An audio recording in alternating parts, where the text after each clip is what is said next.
expecting one on Zoom, Neil. Yep. First name. Period. Okay. Last name.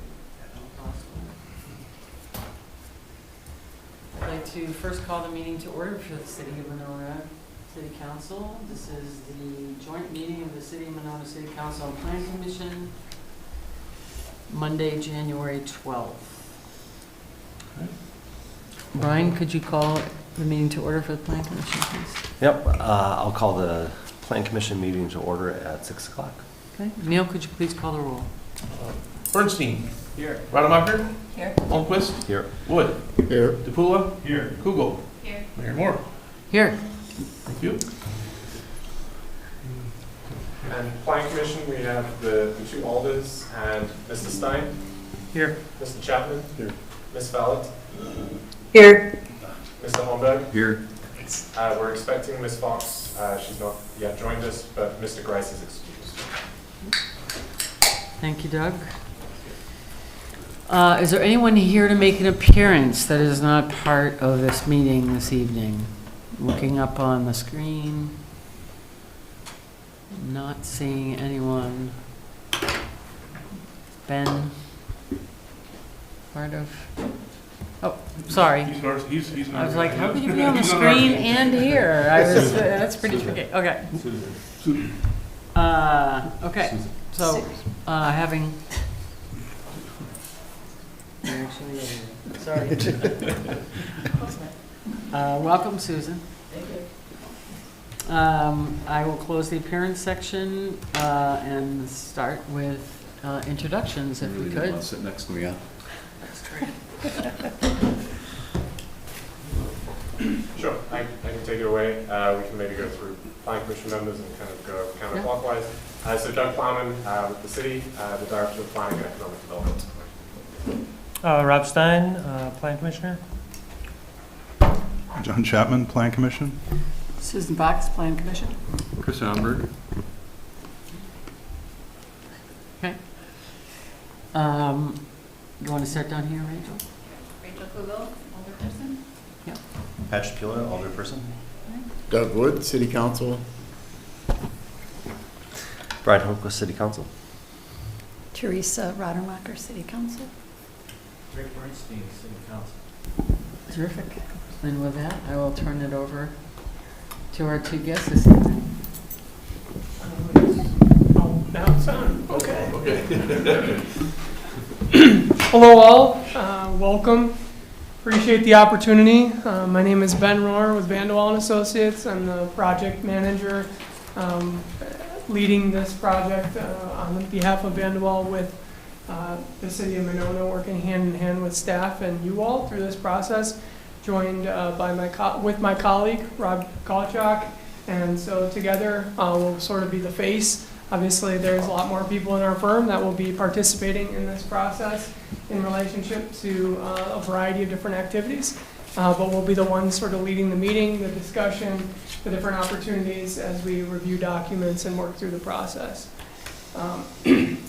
So today we have a presentation. We'll walk through some of the background information. We'll give you a little bit of context, hopefully, to what's happened, what existing plans you already have, how those could inform and shape our perspectives as to what we want to do in the future. And then obviously we want to gather some input from you all. So we have a couple of different exercises, one being a little interactive voting exercise that'll get the juices flowing, hopefully, and hopefully be a little challenging to be like, oh, which one do I actually select out of these options? Then additionally, we'll facilitate a group discussion with the remainder and balance of our time here this evening. Obviously, if there's an opportunity to further the discussion from tonight, and you do not have the opportunity to say something, or you think of something tomorrow in the shower, whatever it may be, feel free to contact Doug or Neil, and they can get that information to us. Obviously, we want you guys to be involved in the process, and we want you to have sort of free-flowing communication channels with us to help us inform the development of this process and this plan. So, should I share my screen? If you want, if it's easiest, go ahead. Otherwise, I can throw your slides up.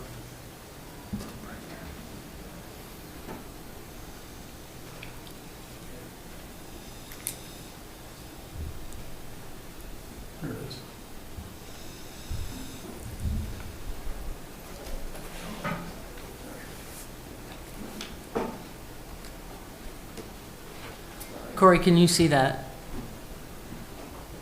Yep, she's fine. Okay.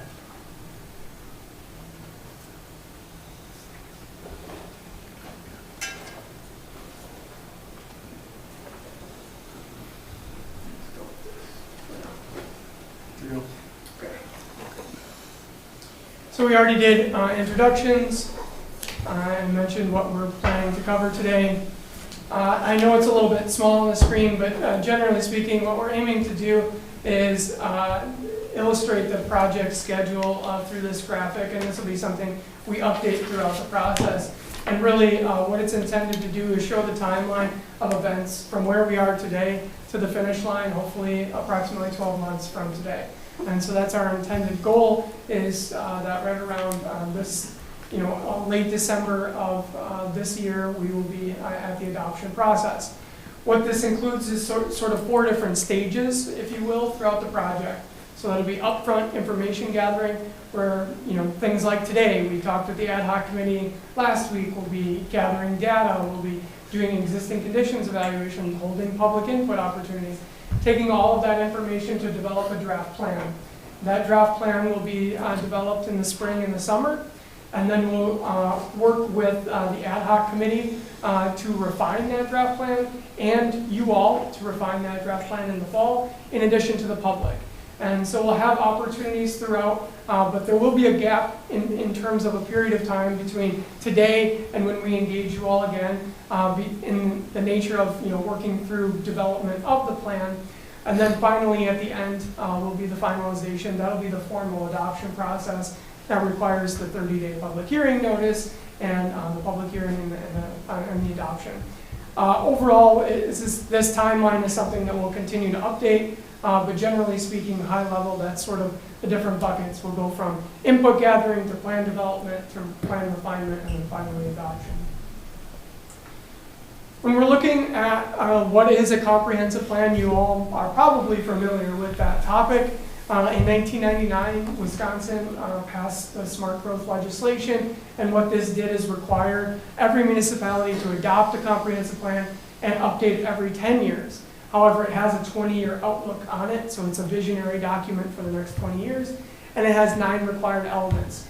Everything from housing to economic development to community facilities to intergovernmental relationships, but also land use being a sort of core component of it in relationship to, in particular, consistency requirement from zoning and the comprehensive plan.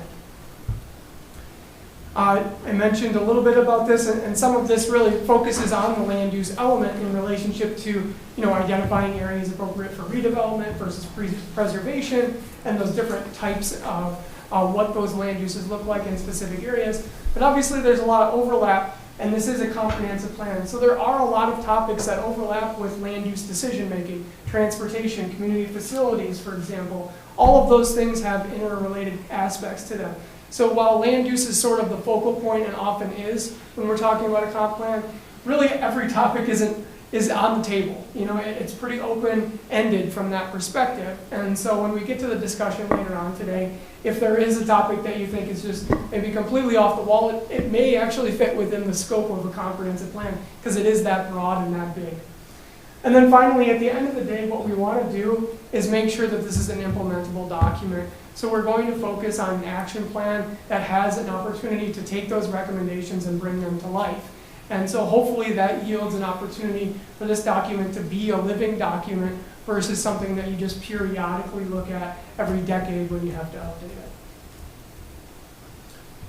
In 2016, the city adopted its existing comprehensive plan. So if you're looking at that 10-year time frame, that's where we're at today in relationship to the 2026 update. There are all of the required elements within the existing plan, and then there's also existing other citywide plans such as parks and open space and housing, and you can see those dovetail into specific topic areas that are covered in the comprehensive plan. So we want to bring all of those ideas together in this document to make them work together. We don't want to have them work in silos, but we know that some specific work on specific topics has already been done in relationship to some of these ideas, and we want to integrate those ideas into this planning process. In addition to that, there are area-specific plans that are also adopted right now. You have the Broadway corridor plan dating back to '89, in addition to some design guidelines that came from that. And then you also have Monona Drive with the corridor study and urban design guidelines. And why I'm focusing on these two area plans in particular is that's what we are also tasked with as part of this process. It's not only to look at the comprehensive plan, but also these two corridors in particular and how those two corridors could evolve, change, and grow in reflection of not only the big picture ideas of the comprehensive plan, but in a more fine-grained level, looking at those areas. So I wanted to provide a little bit of a reminder to you all, if you hadn't looked through the documents in a long period of time, or at all ever, there are some pretty distinct ideas that we wanted to provide context for you all today. When you're looking at the Broadway corridor, I know you can't read everything on here, but basically what the plan did is it segmented out Broadway into 3 different segments, one being west, sort of the central and riverfront area, and then the east. And so what we envision through this process is also doing something very similar to this, segmenting the corridors into different groupings of areas and building recommendations related to those specific areas. Very similar approach to what you have. But within this document, you also have these nodes of different land use recommendation patterns. And what that does is cover everything from sort of this high intensity, high density type of development district all the way down to a commercial, warehousing, industrial type of land use recommendation. And you can see those different patterns along the corridor. And what I'm indicating is that's sort of where we're headed with these recommendations, are things along these lines in relationship to the different land use makeups, the different heights, open space requirements, FAR, all of those types of things in a similar kind of component. And we bring this up because we want to provide context for you in respect to what's in your adopted documents. So I know that some people on the ad hoc committee were a little surprised by this, but the Broadway corridor plan talks about development up to 20 stories in some areas along that corridor. And also the medium calls for things up to 10 stories. So while we haven't seen 10 to 20 story buildings come to fruition on Broadway, it has been something that the community has aspired to, or at least thought about, and thought that it could be realistic in terms of its vision for the future in past documents and past planning processes. Is that where we're headed today? I don't know. That's part of our discussion and part of what we're going to figure out. But generally speaking, this is something I want to just highlight for you as what has been something that the community has thought about in the past. There's also design guidelines. I'm not going to get into details on those necessarily, but things like four-sided architecture, high-quality materials, percentages of open space, ground-mounted signage versus pylon signage. Some of these things have definitely come to fruition with some of the developments that you've seen along the Broadway corridor. We envision some new design guidelines being integrated into these corridors too, and that's why we bring it up for that perspective purpose. Shifting gears to Monona Drive, on the left-hand side of the screen, that graphic is basically showing the segments on Monona Drive in relationship to the corridor study that was done in 2001. And what it did is it broke up the different areas of Monona Drive into segments. Again, sort of the path that we're probably going down with this project. Additionally, down the middle, I know you can't read it, but there are some sort of visions and ideas that are related to what that corridor plan said. One being, for example, residential overlooking the Monona Golf Course. And you've seen some of that come to fruition, even with the most recent projects that you all have approved. And so you can see that some of those things are actively being implemented in relationship to this plan and study. However, for the most part, I would say that this document really focuses on the right-of-way and that right-of-way configuration and how it changes over time. And my guess is that it influenced strongly how Monona Drive looks and feels today in respect to that right-of-way. And so while there are some land use ideas and definitely some recommendations in there, it was significantly more focused on that right-of-way configuration. One thing I will note, though, that I did find interesting is this town center concept. And so the area where right next to Ken's Market, where Summit Credit Union and Silver Eagle is. That area was identified as what's called a town center in this Monona Drive corridor study. And what that meant is buildings closer to the road, parking behind, and sort of this interconnected activity node, if you will, in the area. While we didn't see all of that come to fruition, I think the idea still remains relevant in relationship to the conversation we're having tonight. Is this the type of thing that we want to see along Monona Drive or Broadway corridor? Are these types of ideas something that we'd like to see? Maybe it's not on this exact piece of property or this block, but maybe it's somewhere else that we want to integrate those activation type ideas or those nodes, if you will, along the corridor.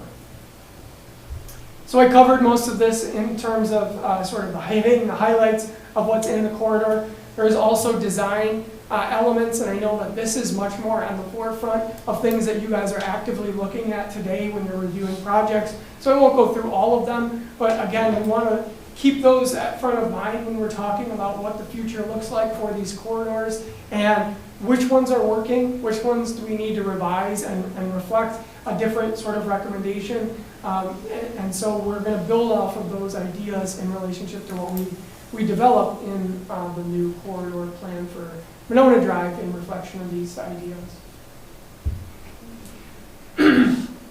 We also know that the city of Monona is completely surrounded by other municipalities, and other government jurisdictions have overlapping or neighboring jurisdictions play a big influence in the city of Monona. And so one being the city of Madison is wrapping up the Southeast Neighborhood Plan. This is anticipated to be adopted in the spring of 26, or spring of this year, I should say. And so we're keeping an active eye on this. That's the planned land use map on the right-hand side of the screen. And so as that continues to evolve, we want that to help at least influence our understanding of what the future could look like in these areas that directly abut or are across the street from the city of Madison. We also know that the DOT is actively working to study the Stoughton Road right-of-way, and that could lead to some dramatic changes potentially.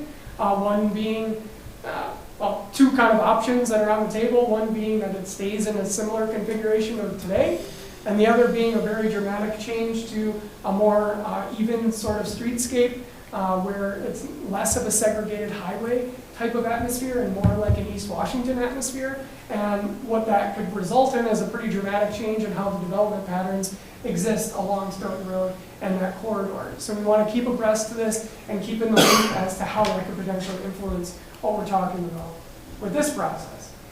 And then the Beltline never doesn't have a study going on, I think. So there's actively a planning process occurring. They're looking at the flex lane and how that's working. They're looking at some of the interchanges and how those could potentially be modified over time.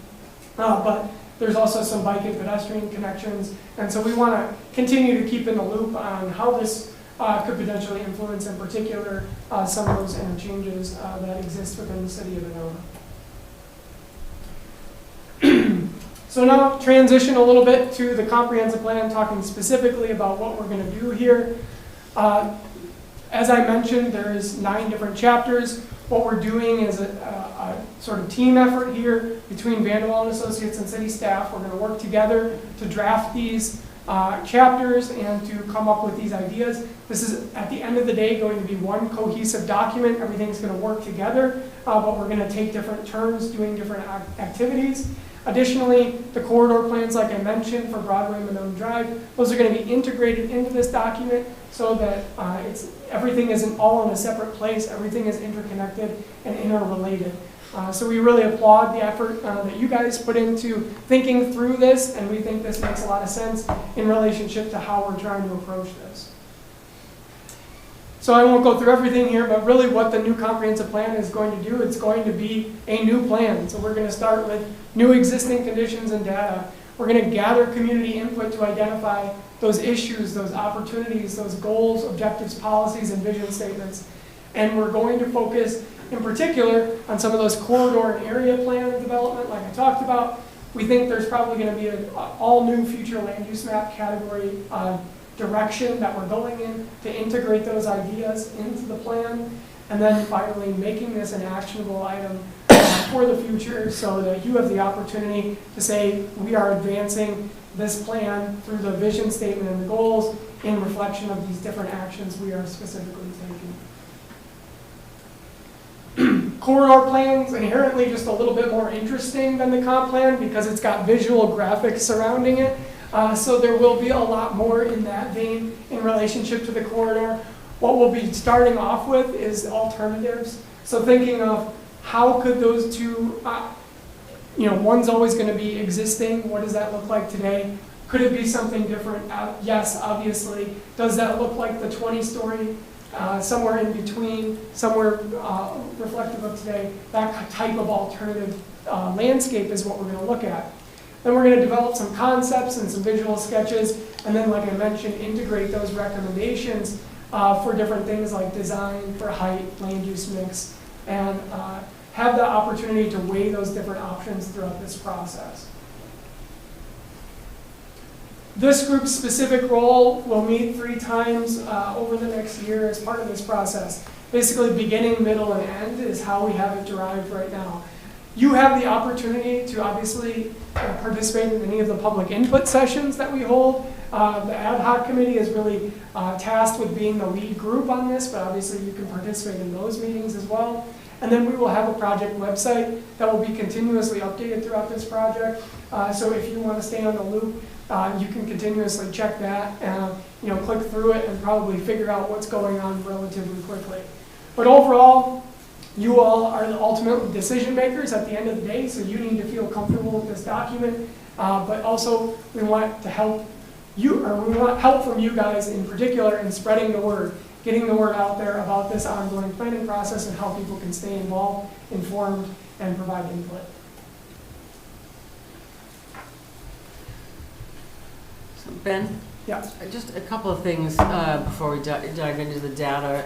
Just one is I wanted to mention that in our other meeting, as you know, one of the things that I brought up as it relates to the data collection is that while we did not contract Vanderwall to include the Civic Center as a corridor per se, we think it's pretty important that at least in the public questioning and inquiries, that some questions and engagement exists around our civic campus, because obviously there's a lot that could and is likely to happen here as well. And this is in many ways like Grand Crossing is very much of a community gathering place now. This civic campus is and probably always will be a gathering place. And so I think to kind of ignore it altogether and not engage at some level would be a missed opportunity. And then the second thing is you listed a number of plans, citywide plans, and there were a number that were also missing. So my question is, if we know of some other plans, and I'll just give an example because I'm sure Doug would otherwise give an example. The bike ped plan that was done is a citywide bike ped plan. There was also updates to the housing plan that was mentioned. There was an update to the Monona Drive plan, I think, as well. So I just want to make sure that if, depending on how much you're using that as a baseline, Okay. that we capture all the old stuff, Yeah. not just part of it, if you will. No, absolutely. Yeah. And that was intended to be a little bit of a snapshot, but Okay. yes, if Okay. there are That's other great. things, That's great. we will be relying on city staff to help us with that in Right. respect to what exists and how to best integrate that. But we'd be remiss not to integrate those ideas, in particular when you're thinking about implementation, and often through the avenue of grant funding. Right. And so we, in particular, if you're pursuing, say, a grant to implement the bike and ped plan, you Right. for sure want that bike and ped plan to be listed accurately in the comprehensive plan. So we Right. will ensure that that takes place, and Okay. that's something that we're going to Yeah. work diligently with. And there are certainly some commission members as well that have been involved in the city for a long time that carry those plans in their briefcase. And And that even know of some that we may not, or that Doug might not even be aware of, because all of us are, haven't been here as long. So, I just want to make sure we capture them all. Yeah, Thank you. yeah, absolutely. So we wanted to provide you all with like a little bit of a snapshot in terms of some data trends. Oh, sorry, I'm sorry. Are we at a point where we can ask a couple questions maybe? Because you've shared a lot of information. Yeah, the intent was to try and go through it relatively quickly so we have as much time for discussion as possible, but fully understand. So what you need to- You mentioned the importance of land use. Yeah. Agree. One of the things that your company is leading and doing a exciting job on is the redevelopment of Regent Street. Yes. And part of that process seems to be there seems to be an importance on not only land use, but the land owners. We haven't talked about the land owners on either corridor. How are we anticipating engaging them, hoping they just don't show up at public meetings and try to get them actively involved, because they're very important in sort of the buy-in to the future. Do you have any thoughts on that? Yeah, absolutely. One of the first steps that we have associated with this project is stakeholder listening sessions, and what we intend to do is have several of those with dedicated landowners and developers who are active in the community along both of these two corridors. And so those are intended to not be publicly facing big picture meetings. They're specifically intended to be one-on-one or two-on-one kind of conversations informally, and to gather as much informal information as possible. So hopefully they're as candid with us as possible. Because obviously without the landowners being willing, able, and wanting to have something happen, then none of this does happen. So Rob could speak more to what's happening on the Regency side of things, but definitely what we intend to do over the next 2 months is engage several of those individuals in the one-on-one session, get them up to speed as to what our process looks like, but also have a candid conversation about what they think the future looks like. Okay, perfect, thank you. The only thing I would add is the one other element besides the major property owners is to also have, because these two major corridors are obviously have a significant amount of business, that there will be at least one kind of business-oriented focus group to allow as many individual, small and large businesses an opportunity to weigh in. Okay, thanks.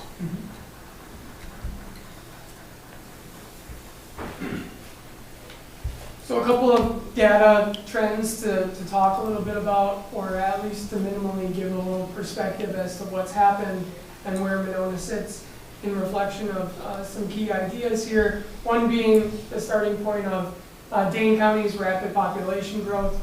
We've all experienced it, we all see it, bearing out in the numbers. 25% growth over the last 15 years, 45% projected growth over the next 25 years. Pretty big numbers we're talking about, and how does Monona play into that? This projection analysis came from a recent study done by a regional data group, and that's a collection of CARPC, the RPC, MPO, Dane County, the city of Madison, and UW Madison, in addition to Dane County. And so that's where these numbers are coming from in relationship to their projections, and these were just published at the end of year of 2025. When we're looking at the city of Monona through the lens of those projections, obviously the information dating back before the projections comes from the census, but moving forward, the city of Monona is projected to grow by 16% based off of these projections over the next 25 years, whereas over the last 15 years you've experienced pretty rapid growth. Before that, pretty steep decline in relationship to that population. So it's a big V, and it looks like it's continuing to go up in that direction, at least based off of what we see from these projections.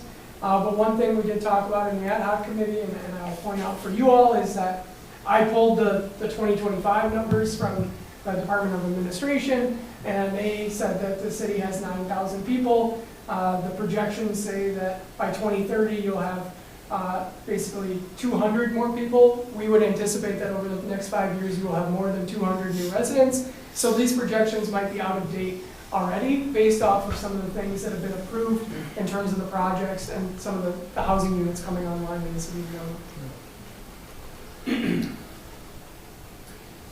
I know that there's a lot of data on the screen here, but basically what this is supposed to indicate is, in comparison to some of the other inner ring suburbs, if you will, of Madison and the city of Madison itself, those communities that directly abut the city, they're all experiencing those same levels or those same amounts in terms of growth. They have different percentages, obviously, but generally speaking, we're all seeing that trend line go in this direction, whether that be population, whether that be tax base, whether that's number of housing units.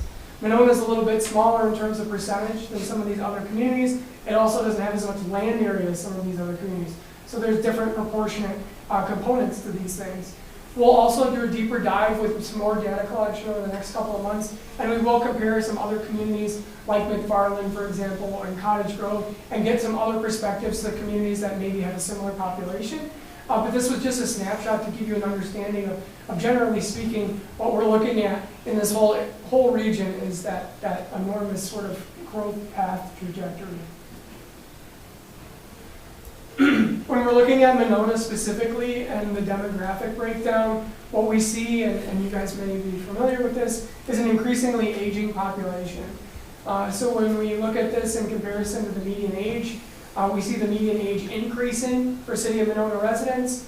In comparison to Dane County, almost 10 years older in terms of that median age. What we see in relationship to race and ethnicity is a predominantly white community, but there is a component of racial and ethnic diversity, obviously, within the community. But when we look at that in comparison, 2022 numbers to previous decades, that has remained relatively consistent in comparison to those decades. Again, we will be updating some of this information when the new American Community Survey comes out, and we have the ability to grab those 2024 numbers. But for right now, we do have this sort of general idea of where the demographic situation is. Some other big picture housing and economic trends, wanted to hit on these for you just so you're aware. Average household size has been declining in the city of Monona, and it's much lower than it is at the county and the state levels. In particular, I think that 2.0 number is one of the lowest that I've seen in average household size for a community. What we see as a trend nationwide is a lower average household size, and this is partially due to the aging component I just talked about. It's also related to younger people choosing different paths to maybe not having a family or waiting longer to have a family, and all these different components of affordability that play into the mix. But generally speaking, I would say Monona has a very low average household size in comparison. On the flip side, in terms of poverty, Monona is doing very well in respect to low poverty percentages in comparison to the state and the county. That coincides with median household incomes being a little bit higher in Monona than what you see at the county and state level. However, there is an increasing cost of living. Rents have continued to increase, owner-occupied costs have continued to increase. While they're slightly lower than Dane County right now, they're pretty close to about that median. And that median is pretty high in comparison to most of the rest of the state, as you are probably all aware.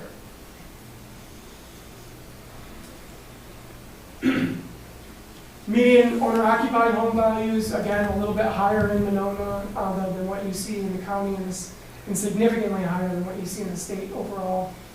When you look at the total breakdown of the units in the housing stock that make up Monona, a large proportion of them are older in nature, built prior to 1970, not surprising due to when the majority of Monona was developed.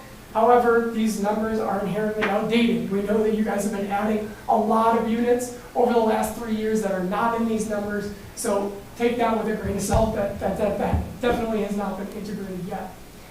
Owner versus renter occupied situation, I would say pretty balanced for a city like Monona, 60-40. Obviously, that percentage is actively changing, again, in comparison to what's been approved and what's coming online. But I would say that balance is pretty good in comparison to some other communities that I've seen. It's more like some other communities in the 70s and 70-30 range or even higher. So I'd say a balanced, I would call Monona a relatively balanced component of the housing stock from that perspective. Jobs, and the reason we integrated this data point is to basically illustrate how interconnected Monona is to the rest of the region. There's a lot of jobs in Monona, but very few people that live and work in Monona. There's a lot of people who travel to other places to work, and vice versa, a lot of people who travel from other communities to work in Monona. They're highly interconnected because of the Beltline, because of the city of Madison completely surrounding the municipality, all of those different things. We just wanted to highlight that for you to sort of illustrate in the numbers that, yes, there's a lot of jobs in Monona, but also very few people that actually are living and working in Monona. It's intermixed. And then to coincide with some of the other data points, in particular some of the higher incomes in Monona, there are a higher proportion of percentage people in sort of the white collar workforce area, over 51% employed in that management, business, science, art profession. So hopefully this gives you a little bit of background, a little bit of context. Like I also mentioned, there'll be a larger data gathering effort that will be integrated into an appendix that will coincide with this document. You'll have an opportunity to review that if you want to look at some of these other trends, some of those other municipalities like I mentioned, and we'll hopefully have that new information from the U.S. government in the not too distant future, but we were a little bit delayed due to the shutdown that occurred earlier this year in terms of that data collection. So we want to get to the group discussion, but I want to just give you a little bit of information in regard to, we talked with some of the department heads at a kickoff meeting in December, and just what we heard from them. Now, this is not everything that we heard. This is a really high-level summary, but I thought it was relevant for today's discussion to also bring up some sort of issues and opportunities to get the juices flowing from that perspective. So some of the things that people said were working well. The unique and robust community amenities that Monona offers, in particular comparison to some of the communities of similar size to Monona, and the people that are coming from those other municipalities to use the amenities that exist within Monona, and the department heads see that. They also see model redevelopments like the current as being something that they would like to see replicated, and that they think residents would like to see replicated. In particular, the number of amenities that are integrated into that type of redevelopment is something that's much more engaging from the broader perspective that they have in relationship to something maybe just a standalone apartment building, for example, would be. Some of the things that they'd like to be addressed, policy guidance and additional planning for additional direction for them on some of their more detailed items that they're concerned about. Obviously, we've talked about this throughout the presentation, but neighboring jurisdictional impact and growth pressure impacts play a big role in this planning process. And then finally, one thing that they mentioned throughout the process, which is obviously something you guys deal with all the time, how do services interact with how we grow and change and evolve? And do we keep pace with the level of service that we have today? Do those services change? How do we continue to evolve on that front as we see this projected new growth continue at the rate that it is? So that was a brief summary of that, but I'd like to transition into this prioritization activity. So I know some of you all have laptops. Oh, sorry, go ahead. Before you do, Yeah. I was hoping, I'm holding a question. Oh, I'm sorry. That's Yeah, go okay. ahead. So, moving backward from the Yeah. prioritization slide, if you could go back to the slide titled Housing and Economic Trends. Are you gathering that data, I think you said from slightly outdated information? Yes, at this point in time, we have 2023 American Community Survey data for some of this. The 2024 will come out, and that'll help us update some of this.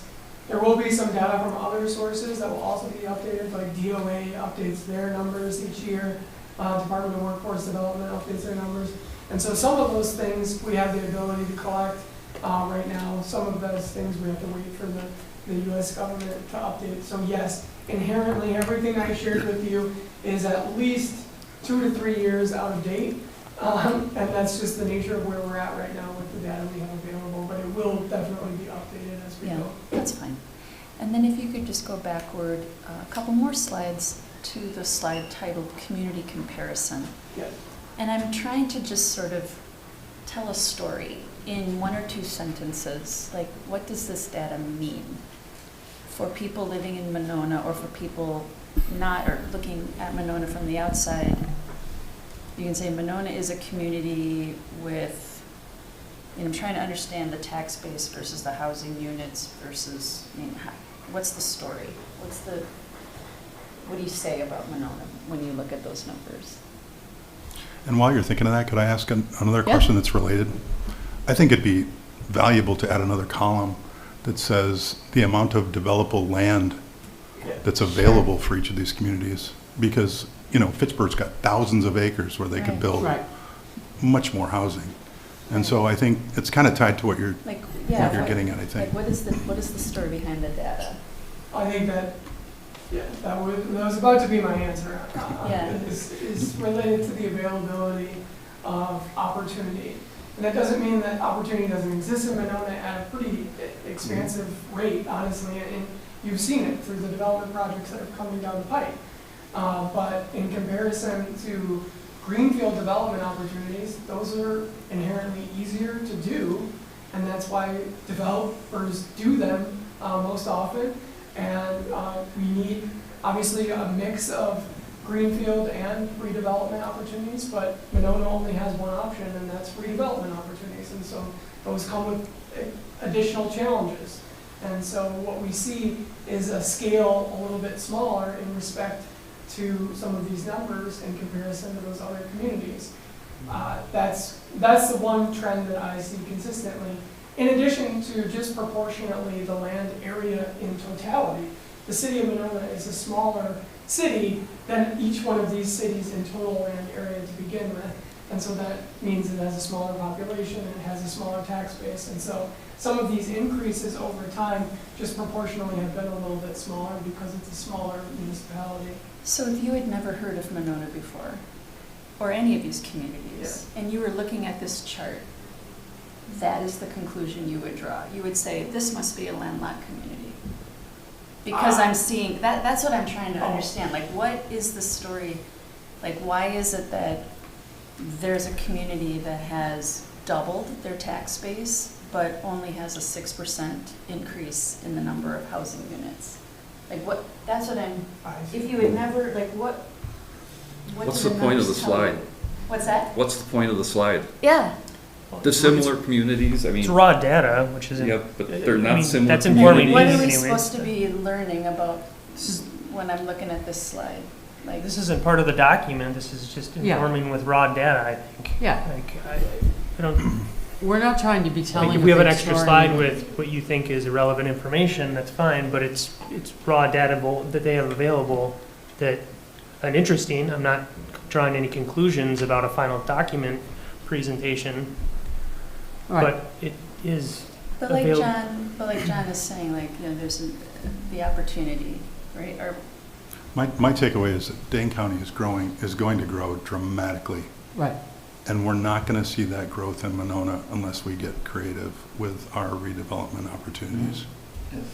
that's a story that we've But that doesn't already show up on known. that slide. We've already Yeah. known that, yeah. Yeah. Yeah. But I guess I'm still like 91% change in our tax base, but only 6% increase in housing. I don't know what that means. Does that mean It means the like value of all the homes doubled. so everything's just more expensive? Yeah. That's really what the story is there. Okay, that's great. Or is it?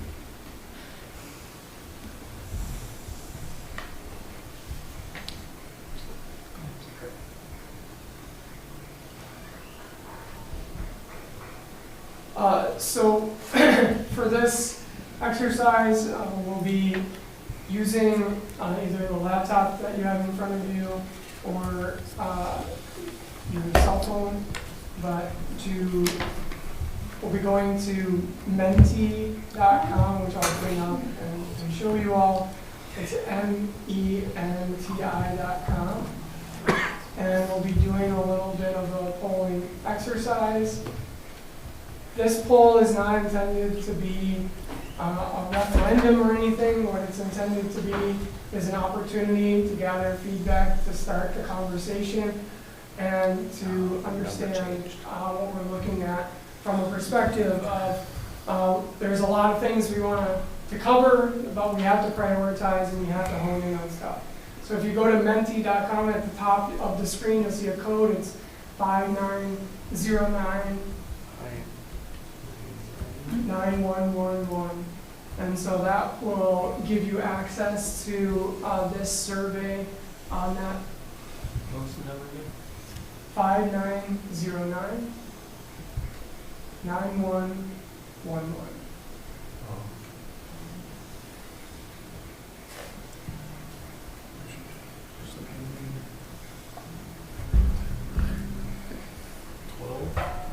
Should we answer one question or? Yeah, this will be just the test question to get the sort of ability to make sure everybody's logged in and everybody can see it. Vote But- on each device. Well, I suppose you could do that. I think we have, I think we have it. Great. We have 12, I think we're looking for 12, is that Yeah. the number, so I think we're in. So we're going to go relatively quickly through these questions, and that's on purpose. So as part of the group discussion, if you want to talk about some of the reflection of what we see in these responses, feel free. That's what that's intended for.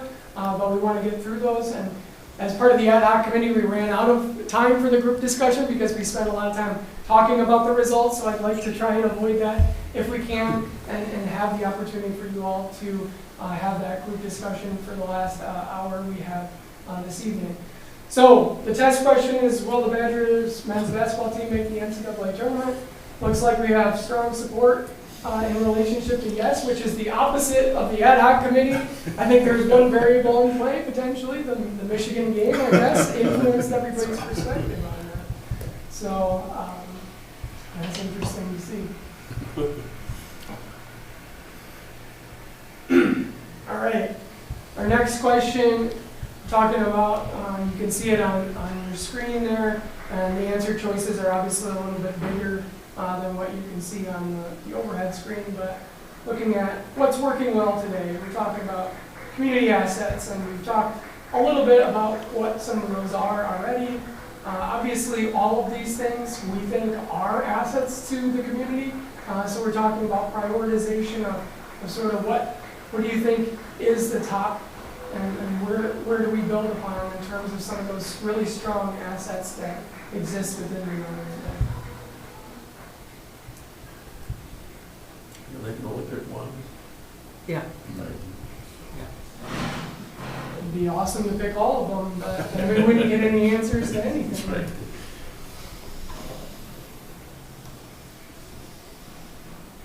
Okay. I think we have all 12, and There we go. it's like small community feel and mixed urban, suburban settings. One true sort of range, the highest. Parks and trails also ranked relatively high there. Shifting gears to sort of the opposite spectrum, what are some of our challenges? Where do we need to make improvements? And obviously, all of these things are areas that any community can build off of, and ideas in relationship to different challenges that we have and that we're experiencing. But I want to look a little bit deeper as to what do we think sort of the top one is here from your perspective and your opinion.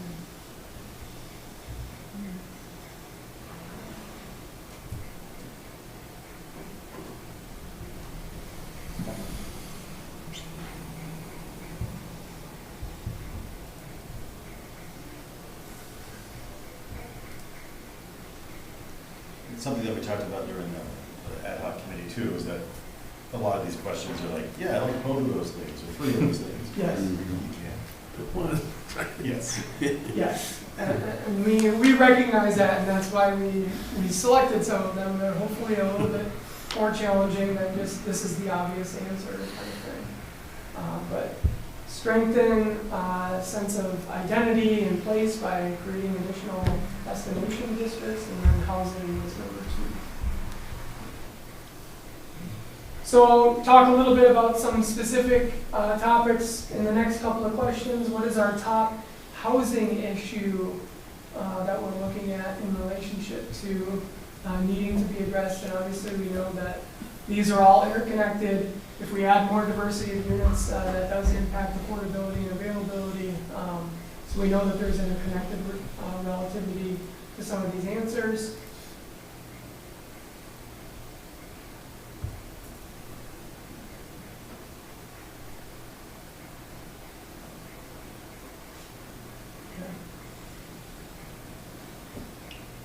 So diversity of unit types, but affordability, pretty close second there. Economic development is the next topic. It's the same question. What is the top economic development issue that needs to be addressed within Monona? A couple of different choices, and we know that, again, there's a little bit of overlap between some of them in respect to addressing different ideas here.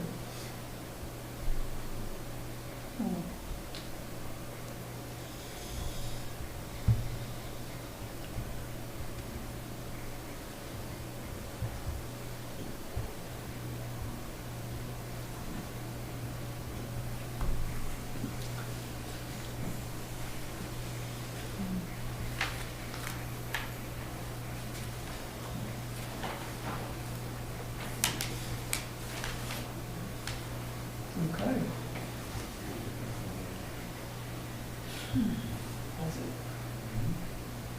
Increasing non-residential tax base, number 1, in terms of not most votes here, but a little bit of diversity and higher density and attracting unique destinations as well. Transportation is the next sort of topic area here. And same question, what is the top transportation issue that needs to be addressed?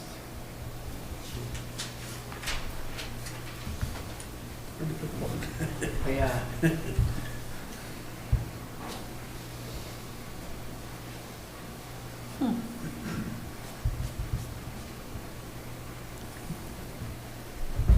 Oh, within Monona. Within. Depending how that question was read. Anyway.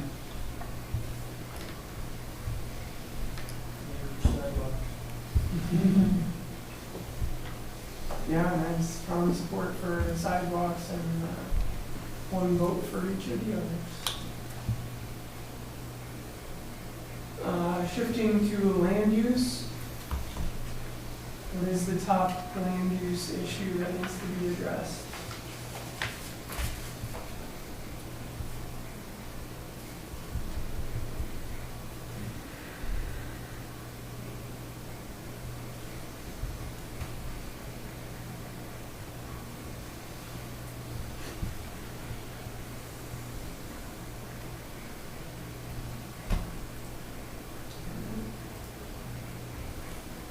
Like the most split vote so far. We got a variety of different answers: increase mixed use, allow taller and larger, improve design, all receiving votes, and also reduce parking, also receiving votes. So this one allows you to fill in the blank. Please, hopefully, don't put 2 sentences or 5 sentences. We're hoping for a couple of words that just pop into your head based off of some of the things that we just talked about. But on the screen, it'll auto-populate in relationship to the words that it'll generate a word cloud. And so we're asking the question, what's Monona's top priority to be addressed over the next decade? And you can use some of the words that you've already seen in some of the other questions.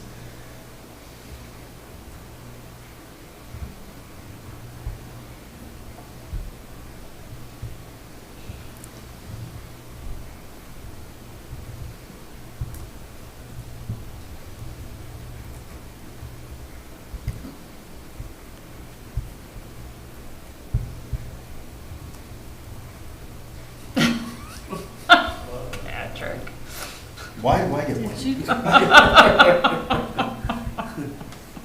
Limited to letters? Put in cap. We are, right? No. You can enter multiple. I don't recall, I don't think so. Are you getting a? Anybody else get stopped? Yeah, I got stopped. Yeah, I got stopped. I apologize, I thought. Must have been that not too many words thing you mentioned earlier. Pardon? It's hard. You should. You should. We'd never known where it came from. More than one. Pardon? Yeah, I get that. So I'll just break up mine. Thanks. Okay. So, looks like the biggest words are destination and economic development, but a lot of interrelated words. Housing appears on there several times. Obviously. Godzilla, King Kong. It kind of goes to the taller buildings. Yeah. So there's a variety of overlapping ideas on there. I think everybody's contributed. The next two questions will be fill in the blank. There will also be related to each of the corridors. So the first one, we're starting with Monona Drive. In the future, looking forward, the Monona Drive corridor should be a place where, and then you can fill in the blank with how you interact with the corridor, what you experience in the corridor, what you use the corridor for, whatever that may be. But when we're looking forward into the future, what does that look like for you? Be careful about it. Correct.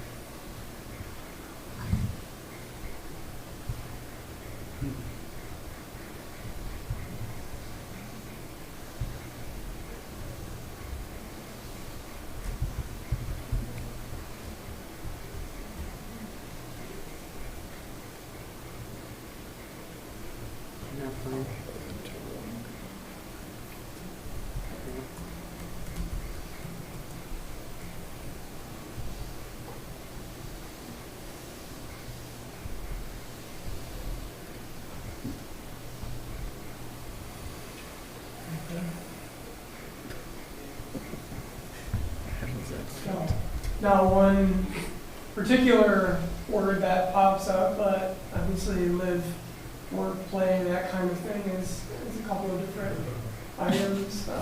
Traffic now appears to be the top, slower traffic. But a lot of, again, interrelated components, mixed amenities, a pleasant place to walk, live, eat, recreate, shop, dine, that kind of thing. So some transportation, land use, economic development, all those topics are integrated here in some of these responses. Ask the same question when we're thinking about the future of Broadway. So the Broadway corridor in the future should be a place where, and could be the same response if that's how you feel. Could be a completely different response if that's how you think the corridors are different.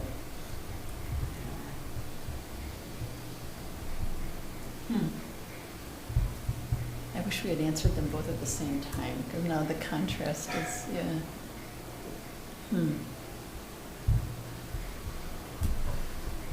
Yeah.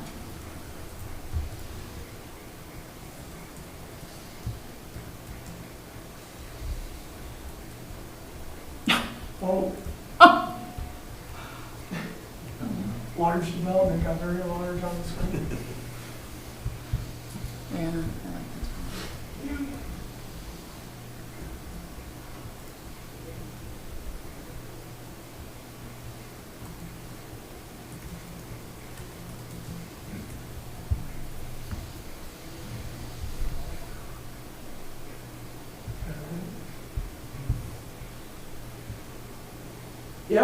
Yeah, I would say very much a difference in relationship to scale in particular that we're talking about with some of those responses.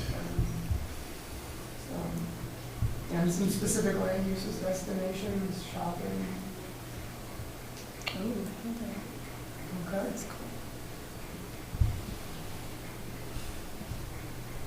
That's great. Well, thank you all very much, and we appreciate the feedback here in respect to this. I'm gonna close the poll now, so.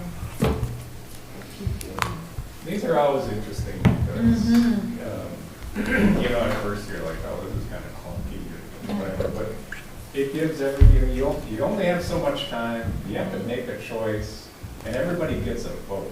You know, so, to do that before a discussion, I think is always kind of helpful. Certain things come to the surface, so it's very helpful. Can we ask another question about the data you showed earlier? No. No? I'm joking. Oh, okay. She's just jealous because you're taking The- her job. The household numbers, so if we're a community that can basically only grow by creating multifamily projects and not single-family homes, for the most part, I would assume that that affects that number because the household includes multifamily units, correct? Talking about the average household? Yeah. So that's logical that ours would be smaller as we move forward, correct? Yes. Okay. I think the one thing though that's just unique is that I think there still is a lot of population that lives in the single-family homes in Monona, and I think that aging population is decreasing that average household size, so it's both of those two trends active at work together. John, I have another. So about that data, is there also the meaning behind those numbers that it is expensive for developers to build in Monona? Sure. Is more that, I mean, expensive. that's the whole point of comparing some of these columns that I'm seeing here, because there's the cost of tear down that we always talk about. We don't have wide open places. It's not just tear down, it's also it's things like parking. Underground parking is Yeah. $35,000 a space. Right. Because Right? of which dovetails with So it's a variety of transportation. things. A variety of reasons why it can be more expensive. It's not to say that that there aren't trade-offs Yeah, of building in a cornfield versus building Yeah. infill development. It can be cheaper in other ways too.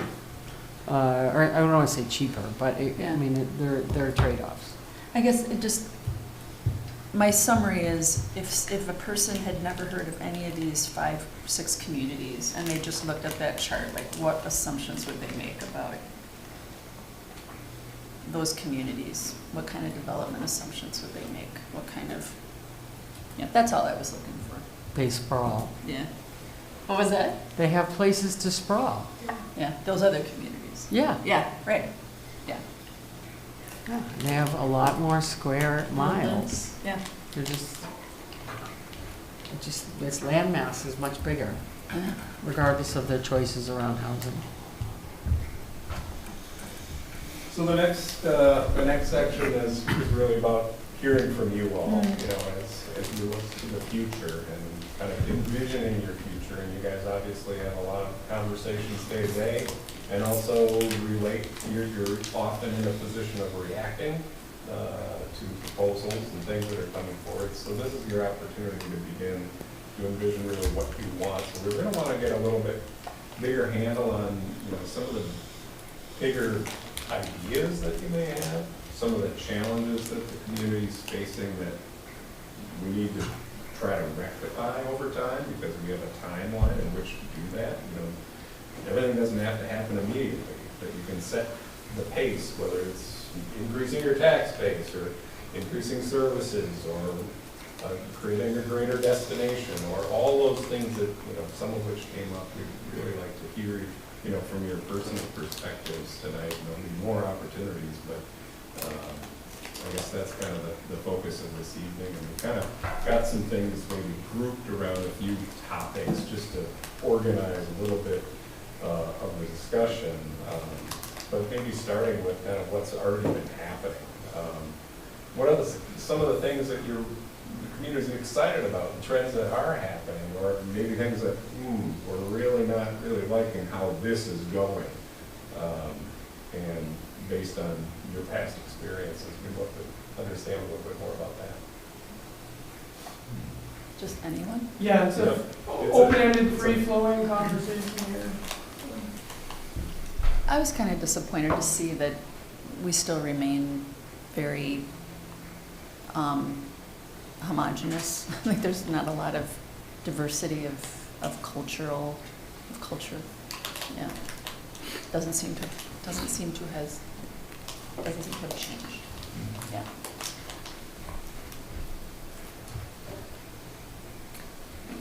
Well, along that same line, one of the exciting trends has been the ethnic restaurants there. Yeah, right, exactly. So it's interesting. to Yeah. just This is, go yeah. against that, which is, Yeah. because as they would open, I would think, really, this is gonna work here, and it does. Yeah, You know, right. and so that's been a plus.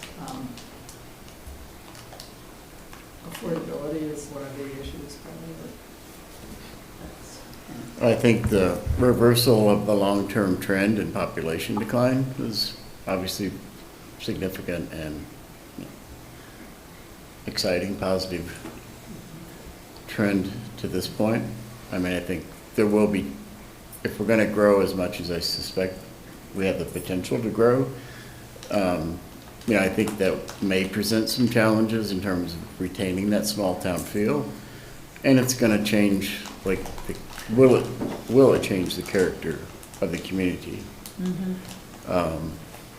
And just from a more, city council, city government standpoint, how many more police officers, if any, do you need, firefighters, park employees, et cetera?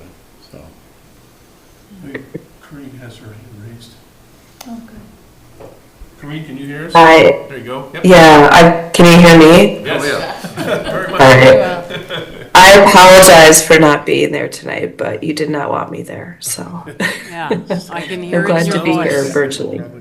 I guess some of the things that I have found exciting in the last 10 years are that we have, I think, an increasing breadth and number of community events and gathering spaces that people are excited to take advantage of. And so I think there's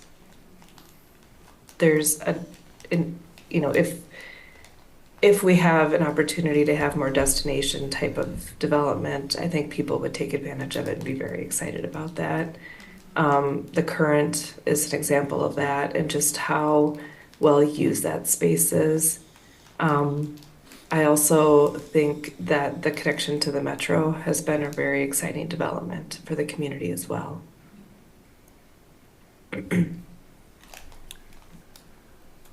I think our park systems is something to be really proud of, especially over the last 10 years. I've lived here for about 12, and every year, new park, a new improvement, and the diversity of park uses and park spaces, from Woodland Park in just a naturalized park space to Ahuska, and you all know the other ones. But overall, our park system is in fine shape and yeah, something to be proud of. I think I agree with that, but also we have to be cognizant of having the resources to maintain all the new park infrastructure and things that we're adding, right? Because we do have some maintenance issues in parks too. So, it's coupled with development and increased density and increased population. What is the effect on parks personnel also? Mm-hmm.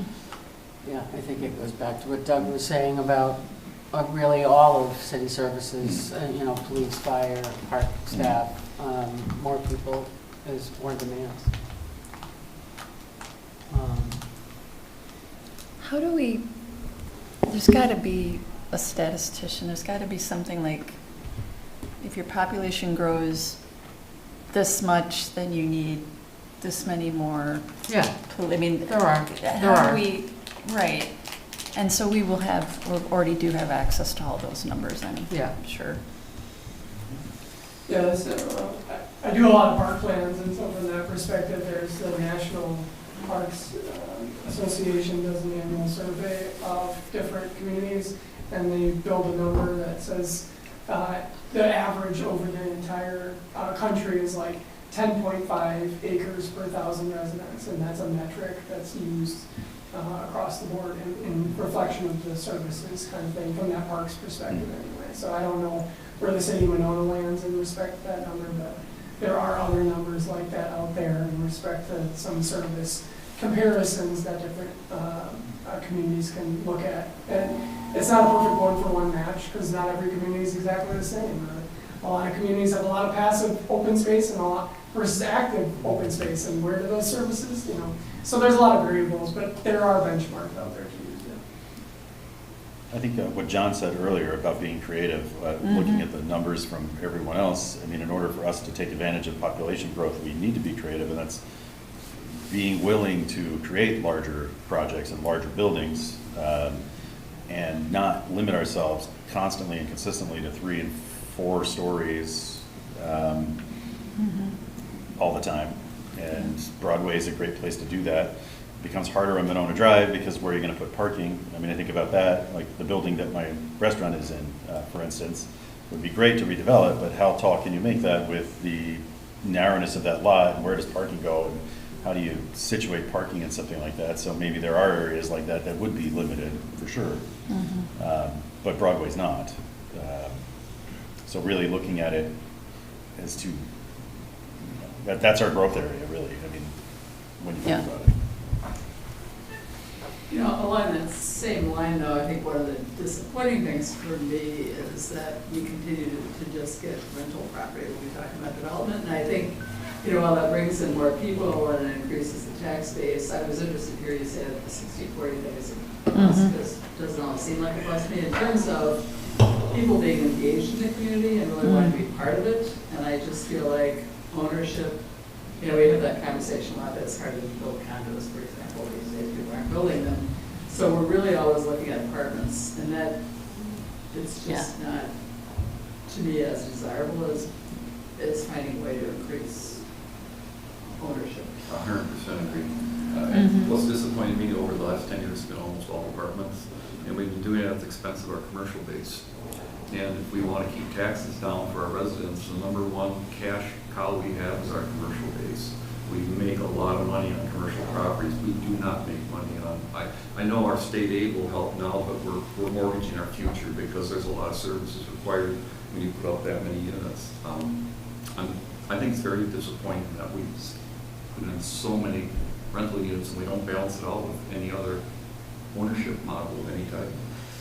Well, I'll feed off of that to say that, because I know just about everybody in this room knows, one of my things for the last, since I've been involved in there has been, the city has been the diversity of housing types, because I don't think it's just condos. I mean, there are plenty of other, I think ownership possibilities with townhomes, and with the small lot, sublot development like Dale Ganser did. I think there's some other where people are still owning, and I think we're missing some opportunities there where we could get more ownership. Like one, it feeds to a disappointment of mine, which is that on some of our big lots that we have, like on Midmore and McKenna, they're 3/4 of an acre, an acre. People are coming in and tearing down a small house and putting up 3-car garage, 5-bedroom, and, with a gigantic lot. And I'm not saying that's maybe not, I mean, that's certainly more taxes than it was when it was a small ranch. But it's not nearly what it could be. Yeah. If you took a couple of those lots and put them together and created, small downsized homes or something like, something like that instead, and we only did one duplex and one, or townhome, if you want to call it townhome, and I think there's opportunities there. And that would address affordability. And that could address affordability, Right. Make it easier for young families starting out, to come here with their kids, It's kind of up to those homeowners. Sure, absolutely. And a lot of the appeal of those lots is that they're large lots. They want a big Somebody house, once lived in one of those. It was like parking in your backyard, and it was a lot of the value of living there. Right. Whether the house was big or not, it was just the lot. It was the, Right. It's always, And I'm not saying we should do that all over, I'm just saying we have a lot of those, and I don't Yeah. know that, yeah. I think we should, I think we should be willing to say no at times too, because there's a lot of good projects that come before us, and they're good, right? We see them all the time. This is a good project, it's fine, but it's just fine, right? So maybe that's, and I think we talked about that in the ad hoc committee too, about the city maybe needs to purchase some of these properties, and then we can actually control what happens there, as opposed to, everything's through CDD, and it's like, yes, this 4-story building looks fine, it's fine, we're so excited about it, it's just fine, You gotta be able to say It's no. okay, good enough. Yeah, Yeah. okay, good enough. We want the tax base, let's do it, blah, blah, blah, but we really should start thinking about, okay, it's fine, but let's go for something great. We could do better. We could do better. Yeah, I know this, and just following off of that, Patrick, just even in terms of the architects, there's tended to be 2 architectural firms, I think 2, that have done virtually everything in Monona, and it shows, I think. And I'm not saying that they're bad architects, I'm just saying it's, There's I just personally similarity, would yeah. like, I'm a little disappointed in the Yeah. lack of diversity Yeah, in terms of design. yeah. Drive down Park Street. Drive down Park Street, Right. all the designs there. Yeah. I would like to see the plan address the civic campus a little bit. I think each one of the, like the library, senior center, swimming pool, they're all destinations, but they act in silos. And I don't think as a brand place, they're united, and they don't get the publicity and the attention as a group that they might deserve. And when we see the plans for the public safety building, there's this huge parking lot that could be used for events, things like that. And make it more of a destination, bring more people into the community. Just in the interest of time, is it possible to see the next, all of the questions? Just, I have a feeling like we might answer a question that hasn't come yet, or we might get off the track of this question, or Yep. Does I don't anybody know. else have any comment about exciting or trends or disappointing. trends you really like to see, and we've heard some that, yeah, we're really not like, anybody else before we move on? I don't want to put somebody on the spot, but Rachel, I would love to hear from you. Because you're one of the young families, and there aren't very many of the Right. rest of us here that can say that. So and Corey, you are too. Yeah. So I would love to hear from those of you that are younger, and, So on the positive side, I think it's exciting to see the high amenity type buildings that we've put into Monona. So it really does attract not necessarily young families, but younger people into the community. Especially like talking about the current type of setup.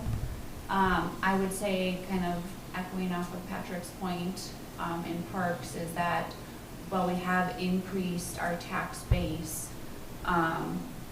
and we have seen a lot of great additions to parks, we have seen a lot of park maintenance declined. And definitely as a young family, right, when you look at Winnequa Park in particular, that was such a destination in Monona, and there's a lot of destinations that have gone downhill because we've had these new developments kind of become the shiny new project. And so I think it's definitely concerning. We can pull all the data of how many people will need to support parks or police or fire, but we are always going to be a budget constrained city. And so I would guarantee the numbers right now show that we don't have the staff that we need to currently support the facilities we have. And so that's just really concerning. We have grown our tax base, but we're still so constrained in funding. And it's one of those things too, like Bryant Park in New York City, right? It's completely run by private organization, and it totally revitalized that park and made it a destination and made it fantastic. And if we're doing bigger projects and thinking bigger projects like WPS, et cetera, and there needs to be some sort of destination hook there with Parks and Recreation. Maybe there's something that can be done in that regard. I don't know, just spitballing it really. Yeah, isn't, Neil, isn't in Green Bay, like that Titletown area, isn't that a relationship with businesses to help maintain? Yeah, that's largely privately, Yep. very much privately supported. Certainly some public investment involved in it, but most definitely operated largely by the private sector. And that's definitely the case. That's the intention we send down the aisle too. Mhm. I think Corinne does have her hand up, so. Yeah, I agree with pretty much everything that's been said. I think one of the things that I've found a little bit disappointing as well in the last 10 years or so is we did have some funding at one point to encourage some of the businesses to upgrade their facades, and I don't know that that was necessarily used, and so I feel like it takes time to redevelop, but there's a lot of vacancies, I think, because businesses maybe don't want to go into those older buildings. That's what we've been hearing, at least at Plan Commission, they want the newer buildings. And so then things just start to look more run down. So it would be great to see some refreshing of some of the facades as we move through the next 10 years.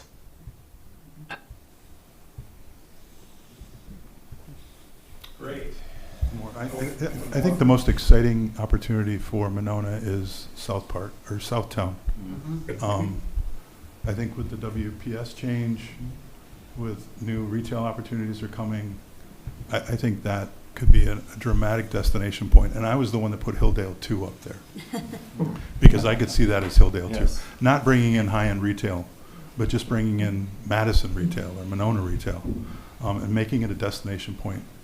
And I had a note for Greenway Station Light. so I think our zoning needs to support big ideas like that. We mentioned 20-story towers or 20-story buildings. Our zoning also says that we have to be contextual to the property next door. So if there isn't a 10-story next to it, if we're all 3-story buildings, we're not putting up a 20-story tower. We can't. And so I think our zoning needs to accommodate this growth that we're talking about, which will then attract developers to potentially look at things a little more closely. I think the biggest disappointment that I've seen since I lived here is putting a 1-story fast food restaurant at our most major intersection at Broadway and Monona Drive. I think that's a suburban solution, and I think that's going to hurt us for a while. So maybe we should focus somewhere else on Broadway. It's like the dentist office too, like the there's all that space above it that we could have done something else there, and it's just a 2-story building that's just a commercial building. And I think the key to those kind of ideas are that it doesn't destroy the sense of place that our residential, I'll say our neighborhoods have. And I do worry about putting sidewalks everywhere, because that will change the feel of, the look and feel of our neighborhoods. Not opposed to it, but I just think we need to think about that. Great. Really good suggestions and content of what's happened and what we like, maybe challenges that we see. So next, kind of moving on to, sometimes it's good to take a step back, and all of us get around, and whether it's within the region or outside in other countries or other places in the States. But are there other things that you've seen, you're like, man, I wish we could do this in Monona. Why couldn't we do it? The things that come to mind. Street width. When you go to Europe, that's the first thing, or anywhere really. Anywhere other than the US. Our roads are so damn wide. Yeah. Like you could land an airplane on the road that goes in front of my house and nobody parks on it. Well, McKenna Road is like a drag strip. All over the city. Right? Yeah. And you go to older neighborhoods in Madison, maybe there's some places in Monona by the lakes where the roads are smaller and people get by just fine. And that's one thing that drives me crazy. Not only about Monona, but and other it- communities. Right, and a narrow street slows traffic naturally, and it provides a way to have sidewalks without eating into the green space, right? There's So, tons of room. yep, Bridge Road comes to mind, you know, it's wide and that's why people speed on it. yep, Because it looks like a thoroughfare. You know? Yeah. right. I think the city of Middleton has a really good TIF policy when it comes to. No. I think the city of Middleton has a really good TIF policy when it comes to affordable housing. They make it a mainstay of what they're doing with TIF funding, and they've worked out some of the particulars. I think it might be a good model for us to look at. I always drive down cities, like if I go to Stoughton or Mount Horeb or Sun Prairie or, I don't know, some other just came, I had it in my head and now it disappeared, but just that little downtown feel that you see. Yeah, I always admire that. Yeah, not only the downtown feel, but just, right, you can park your car. Yeah, right. Or if you live in Monona, get there by bike or Right. walking, and you can access so many places without having to drive.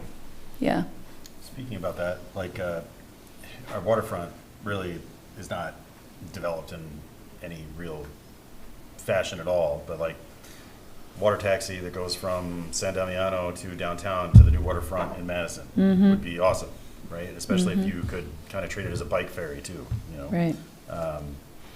Something that people have difficulty accessing the lake, and if it was economical and it was a way to do that, and you take that 15-minute trip and whatever, I think it'd be pretty popular and it would benefit other businesses in Monona as well.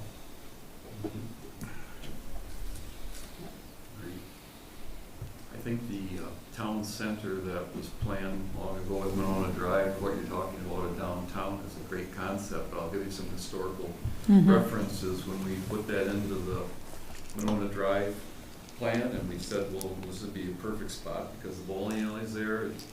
It just begged redevelopment. Couldn't get the bowling alley to buy in it. It goes back to talking to businesses because it would have been a perfect area to redevelop that whole thing. They don't know, we've got a thriving business at that time. They weren't anxious to do it, so we can have all the grand thoughts we want, but I really believe in what you talked about is if you have key areas you're looking at, meet with those stakeholders and see if they'll buy in, because now I think the bowling alley would love to, but since then we've built all around it. We don't really have that ability anymore. Or we just need to strategically acquire that property to make that happen too. That's the only way the current happened. Yep, We yeah, all know exactly. that. If the city wouldn't have stepped in and taken a major economic gamble, that would have never happened. Right. And major investment.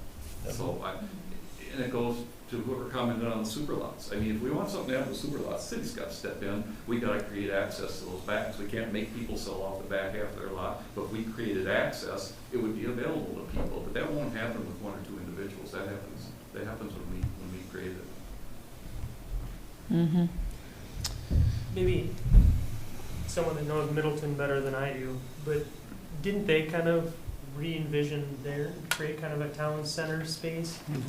I worked on a concept plan for it a long time ago. I think T-Wall was involved. You mean like by the brewery? I think so. Like I down really there? don't get out there very often. Yeah, yeah. Yeah, Middleton Center. Right by the Village Green. but Right. No, that's not a typical downtown that I think of Right. when I go to Middleton, but they kind of created that sort of central gathering space. It's very walkable, yeah. And it might be akin to a situation we have here. no, I would agree, Okay. because it's also, and it is defined as their downtown, that's how they think of it. But it is the thing that is similar is that you have major transportation corridors. And Right. oftentimes, that type of development is snuggled up against the major roadway, i.e. Capital East District, East Washington. But here, it's one step off of the university.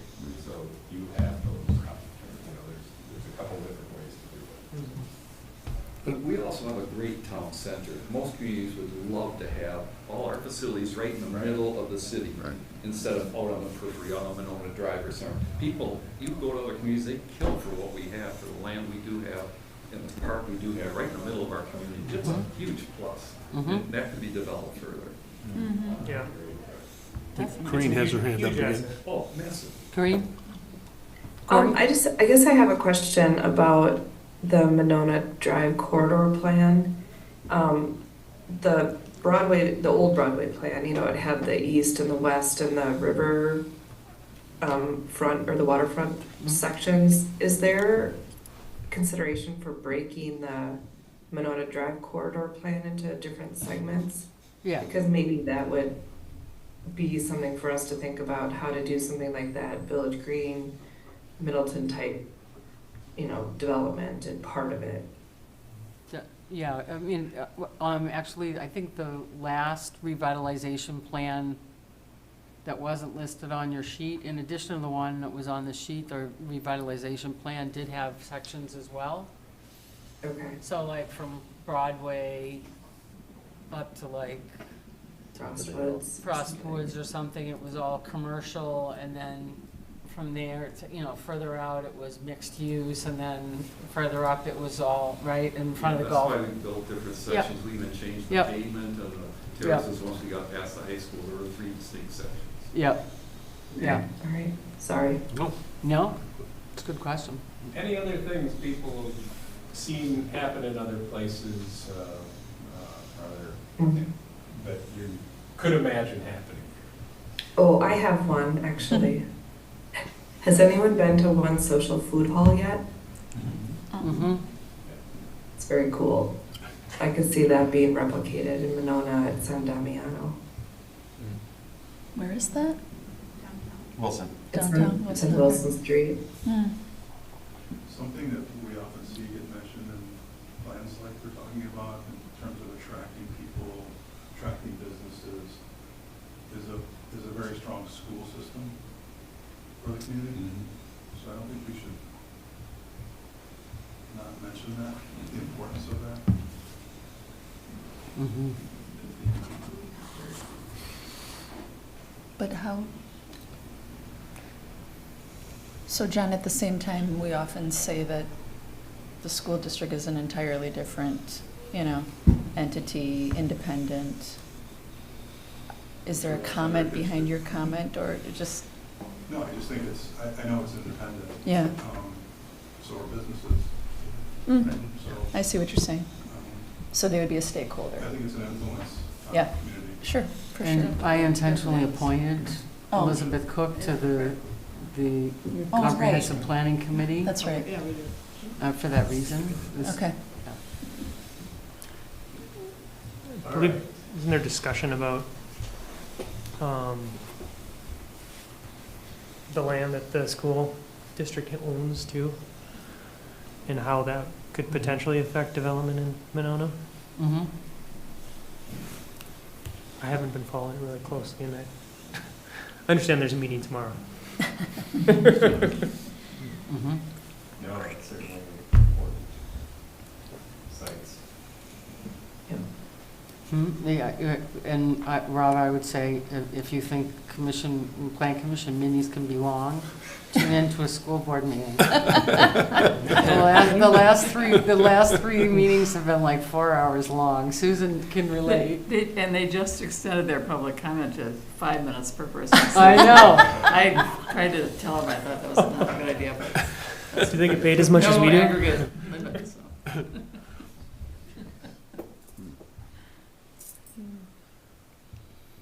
So when you think about the place in 20 years, we all have a pretty good handle on what it is today. But as you would describe, you know, how you're thinking that people should describe Monona in the future, in the context of a region that's really growing. So when you keep that in mind, how do you envision, how would you describe, or have other people describe what Monona is? And that obviously parlays into what your vision for the future is. This just another way to ask the question. I would love it to be a destination kind of within Madison, right? We are surrounded. I would love for people outside of Dane County to kind of know where Monona is or experience what we have to offer, while still being able to keep, you know, our small town feel outside of Madison.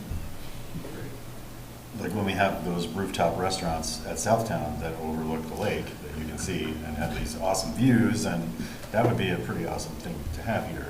Even on Broadway, I mean, what, at Story 6, you've got better views than the current from there. So, I mean, really, we have a huge potential to create, like, well, a housing, entertainment district, arts district, what have you, in that space. It's just, we have to have the wherewithal to make it happen. Your restaurant, right? I don't care if it's mine or, trust me, I don't want any more restaurants. I think a continued vibrant community, but with the infrastructure maintaining and improving, as you say, the parks are gorgeous, but they do need some maintenance. And to me, that's always been a draw, that the infrastructure here is exceptional. Yeah. For the size of community this is, I think. And I think it's important to me. I would hope that would be maintained, so 20 years from now, that would still be here. Yeah. It gets harder. One of the things that came to mind was just how people might say it's just a great place to raise kids, your family. You know, just see these kids, they're prowling the streets and they're packs of bicycles and they're just, you know, having a blast and safely getting around to the pool and wherever they need to go. You'd have to take away the devices, like Australia. Social media goes away. Yeah. Let's do it.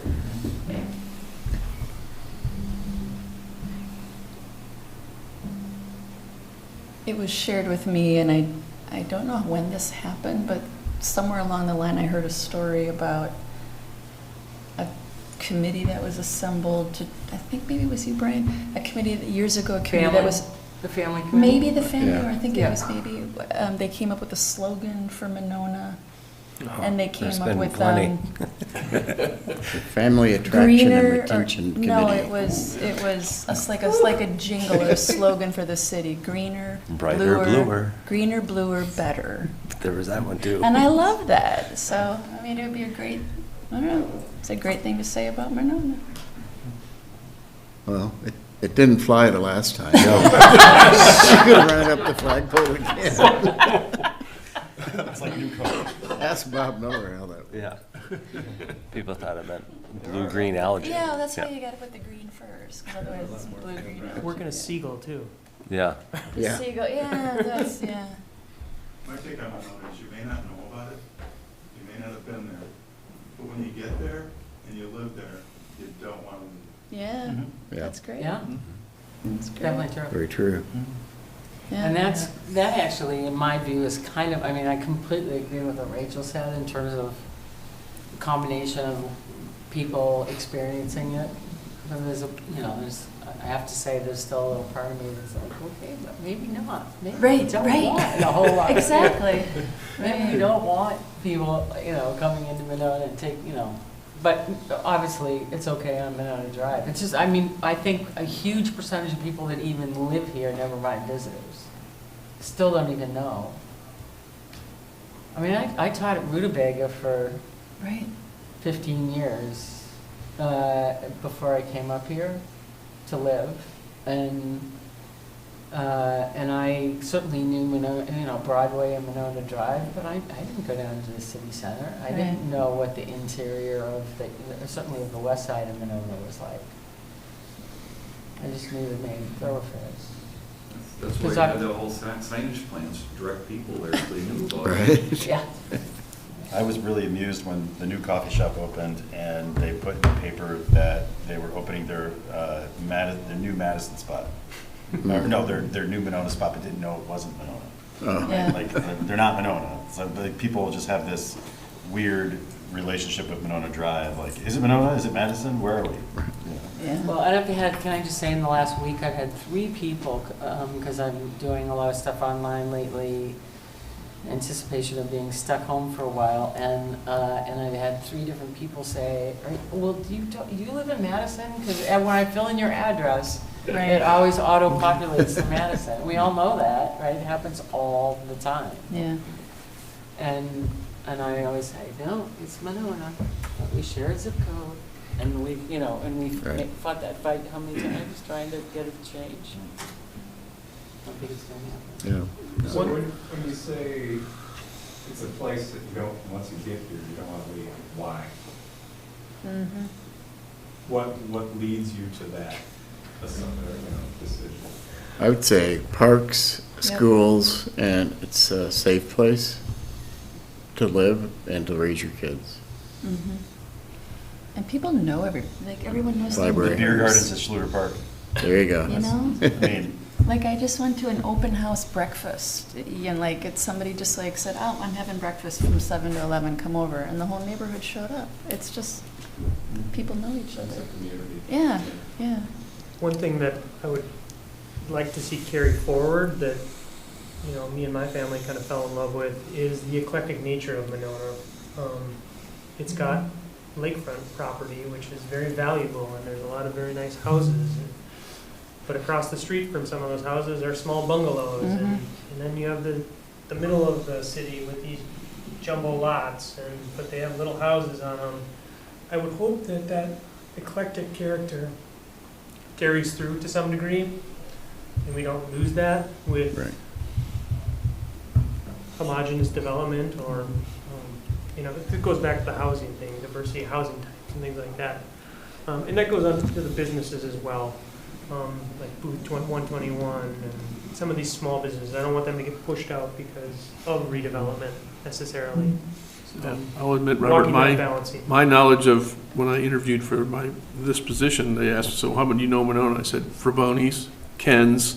I had the food list of us that we Yeah. drive down from Sun Prairie to shop at all those places before the big retail explosion, and we still do. Get a list, text from my wife twice a week, stop and get, meatball subs from I mean, there is, I think there is, and I think now some of even your newer businesses like Cozy Home, I think Booth 121, there's very unique small businesses in Monona that I think really help define, from an outside perspective, really kind of, that's for people who are like, oh yeah, well, we go there for farmer's market on Sunday. I don't have to go down to fight everybody in Madison on downtown, because like a good number of those vendors actually vend in Monona too on Sundays. I can just go there and do that there. So I mean, I think there's kind of a niche in terms of those smaller businesses, I think, that have found a home here that really help kind of define the community and are attractive, certainly to the outside, certainly for residents too, but I think from as an outsider, as a resident who lives outside town, that's a great reason to come down. Totally agree. Yeah. Yeah, between Now I'm hungry. Vietho, Fraboni's, Ken's, and Yeah. Los Perros, is that their new name? Yeah. Yeah. We have 4 completely different market grocery stores. Yeah. Well, Susan's comment about the The ethnic eclectic, right, restaurants that's- is yeah. amazing. I mean, Yeah, I it's think all I've put been together, yeah. I've been trying to push Well, MESBA it's not since I restaurant, became that's mayor, like and before I deli became, market, like before I became fiber. mayor, and since I've been mayor, I've been trying to push MESBA because in terms of ethnic groceries Yeah, and ethnic restaurants, Monona Drive yeah, is second to none Yeah. in the entire city of Madison, city metro area. yeah, it's I just mean, one after another, it's- just, Yeah, want to do like a, progressive dinner or Is that whatever, good up news, right? Monona Drive or Yeah. around the world, or somehow We can promote do that, that. because they're phenomenal. they do it in Paoli, we could do it. All right, anything else on this one? Wide Ridge. All right, I want to ask, I think we're closing in. It's even more wide ranging. Is there anything, we asked some relatively pointed questions. Are there other things on your mind, that we should really be knowledgeable going into this? Because there's going to be more discussions, and we're going to bring things forward. New ways to look at different parts of the city. We're going to, to make some conscious decisions on. So you don't have to worry about that. We're going to bring that to the table based on your input and past plans and what the future can hold here from a market perspective. But is there other things we should know? Topics? Corinne has her hand up. I think that we have an opportunity to improve the connections between some of the different gems that we've been talking about in the city. I think Patrick mentioned, our riverfront is not really that developed. And when you think about the opportunity to connect, like where the river, is it called the River Place development that's happening, to Lotta's Park, to Grand Crossing, all the way over to connect it with the bike path, and then if there's gonna be development down by Southtown, like that whole corridor could be improved in some way, I don't know how, but that has that boardwalk that's back there that isn't really that functional it's functional for some of the residents that live at Yahara Place, but a lot of the community doesn't know it's there necessarily. So I think finding a way to create those connections across the city would be really something that I'd be interested in thinking about. And then someone mentioned the farmer's market as well. The farmer's market is so successful that it's difficult to navigate it. So are there some creative solutions to make that an even more successful event in the city? Those would be my two.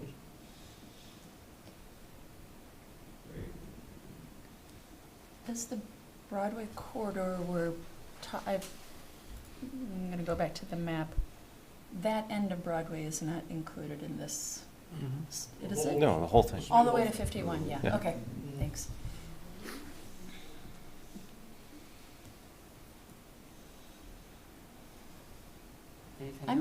I'm just curious, so the questions, the survey that we took, where we each voted, how were those questions developed? Were they taken from other communities that you've worked with?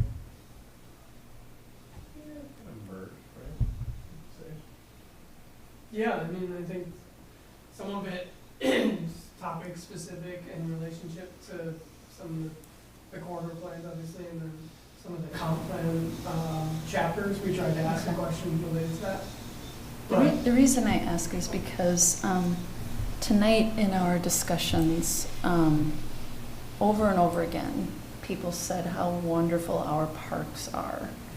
Parks are green space. Green space is sustainability. Big trees, beautiful open spaces. That is what drew me to Monona. All the mature trees and the green space to raise my daughter. So in one of the questions, you had to choose one, and sustainability was one of them. And in my mind, I was like, can't we have it both? Can't we have it all? Like, when you have all that green stuff, you naturally get all the other stuff. It was curious to me why it was an or question. And I almost felt like maybe it shouldn't have even been an option, and sustainability should just be peppered throughout the whole thing instead of just one part of one multiple choice question. Because when you look at it like this thing we do over here on the side, you never really do it quite well, and you don't really integrate it, and it can be a tremendous economic driver. And it can be something that people say about Monona 20 years from now, how beautiful and green and vibrant and healthy it is. No, that's great. That's a great point. And I totally agree with you, and I would love to see it being kind of a mainstay, not only in the work that the city does in public improvements, but also in development too, and push it. And I know I always say add solar panels to the roof, and that's great, we should push for that, but some of the green infrastructure and stormwater solutions, and do we have a stormwater park, or because flood resiliency is a thing too, and where we live. Right. Like all the development could be greener. We can do it greener here than they do it elsewhere. I know there's a cost that comes to it, but it's so hard to measure cost. Depends on where it's at too. True cost. Not having the footprint. Right. Like at the Bloom, is squeaking out as much as we possibly can. Or we're making allowances because they didn't quite make it. So totally agree. Okay. Sounds like we're tapped out. Yeah, are we gonna, Yeah. move to discussion of the public participation?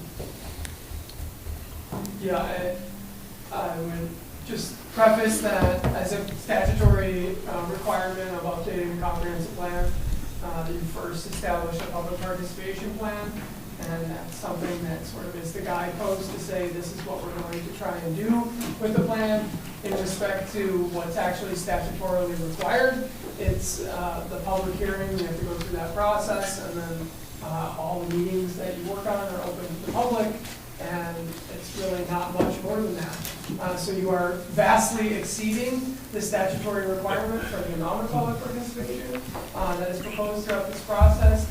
It includes a lot of different elements. I know it's really small, but there's the open meetings that we're doing here.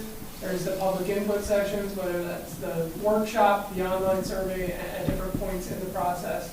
The stakeholder listening sessions like we talked about with business owners, the chamber, landowners, different governments. The project website will be continuously updated and be that sort of guidepost for people. And then what we are also tasked with is helping to develop some materials so when staff goes to different things, and or yourselves, frankly, if you'd like to go to different things and gather input, there's opportunities for that to occur. And so that's what we dubbed the public engagement toolkit, if you will.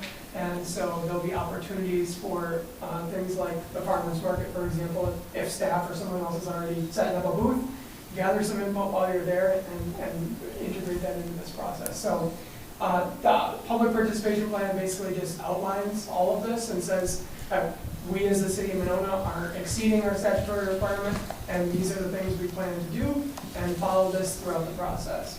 So that's what you're being asked to act on as the next agenda item there. So I can turn it over to you on that. Yeah. I believe since the first one is plan commission, it should come from Brian. Yep. So we need. Brian, we're looking for a motion. I just do want to know though, that the questions we answered tonight, will those be part of the public participation sessions? Will people from the public be voting the way we voted tonight? On the exact same questions? Correct. Okay. I just want it to, I just would prefer the sustainability to just be left off. Okay. Because it creates a situation as though it is your choice, and you cannot have You don't it. believe in sustainability? Come on. Coming from me, that's funny, right? But it just, I Yeah, don't I want think it is. it, I don't want it to create a choice, it's a false choice, you know? It's not. It was just intended to spur discussion. I got a chance to ask, so I would kick myself if I failed to ask and then it turned up, you know, so. All right, so we need a motion on the consideration of the Plan Commission's Resolution 2026-1 recommendation of the adoption of a public participation plan for the update of the comprehensive plan to the city of Monona. Second? Who's the first? You're the first now, Rob. Now we need a second. Second. All right, any further discussion? Hearing none, all those in favor say aye. Aye. Opposed? All right. Thank you. It takes us to 9B, consideration of the City Council Resolution 26-1-2056, adoption of the public participation plan for the updated comprehensive plan of the city of Monona, Wisconsin. Do I have a motion from the City Council? So moved. Do I have a second? I'll second. Any other discussion? Sorry, just Yeah. questioning the public input sessions. So the surveys, you're saying like a citywide like flyer goes out or something saying answer this survey, or is it like specific sessions that people will have to attend in order to provide input? The idea is that there will be duplicate opportunities to participate. So if you are unable to attend the in-person meeting, then the online survey would offer that option. You could also do both, but they will be mirrored images of one another for those who can participate in only one of those applications. Other questions, comments? So there will be a survey. Sorry, Teresa? what were you Multiple, saying? probably. So there will be a survey, and if there is, Yeah. I would prefer that we don't make people think that sustainability is a zero-sum decision, so. Okay. Any other discussion? All those in favor say aye. Aye. Aye. Opposed? Abstentions? Okay. Fantastic, everybody. That We need a leads us- motion to adjourn, That leads us to, motion to adjourn Plan Commission. I move adjournment. A second. Second. All those in favor say aye. Aye. Opposed? All right. glad to see that the Plan Commission hasn't changed any in terms of who makes the motion to Yeah. adjourn and who seconds. Just want to say, because I don't get to see you very often. Own it, Rob, That's it's okay, something man, just to own it, say. man, that's okay.